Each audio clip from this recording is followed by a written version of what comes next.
Welcome to Daily Reflection with Aneel Aranha. Today is the 6th of August, 2018. We're going to reflect on Mark chapter 9, 2 to 10. Listen.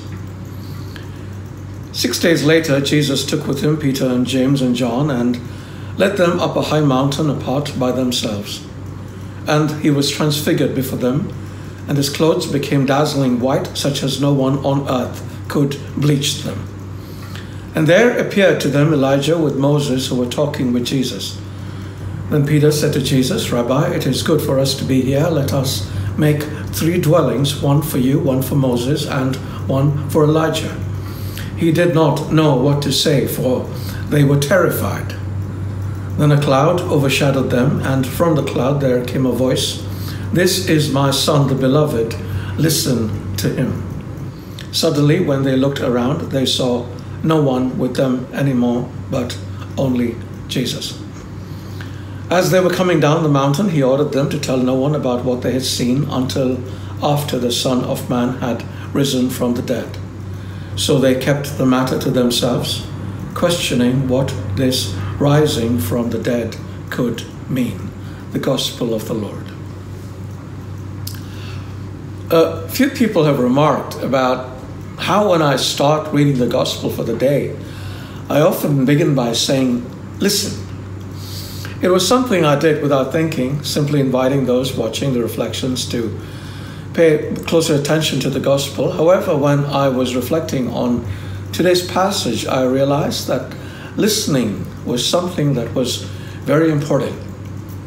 The voice from the cloud said, "This is my son, the beloved. Listen to him." And Jesus himself had at one point advised, "Consider carefully how you listen."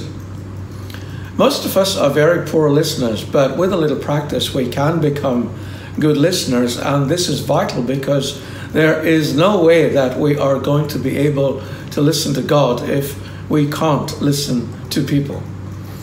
Now, here are a few quick pointers about how to become a better listener. Don't listen with half a ear. Pay full attention to what the person is saying to you, and don't try to second guess what he's going to say next, or your own response to him. Try to keep peripheral distractions out of the way. They constantly bombard you, vying for attention, but don't pay attention to them. Remember that good listening is an act of love. Keep this especially in mind the next time your spouse or your child or your parent tries to talk to you. It will make a huge difference to your relationship with them. Try it and see.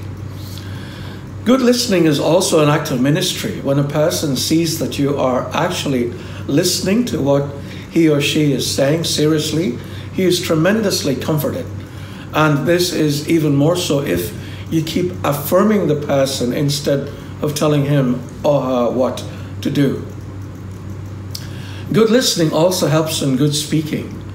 I remember the first year after my conversion, the Holy Spirit told me not to open my mouth. He said, just to listen to what people said.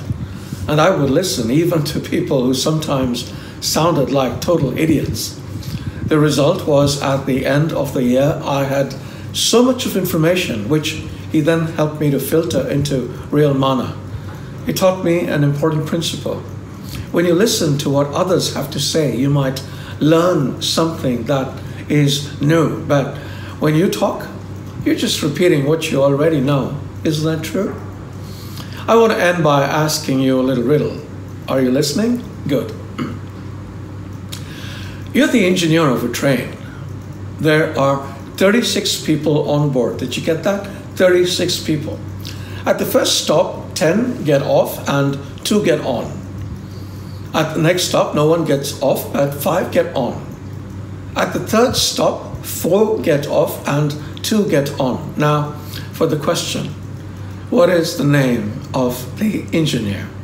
If you were listening, you would know. Have a good day. God bless you.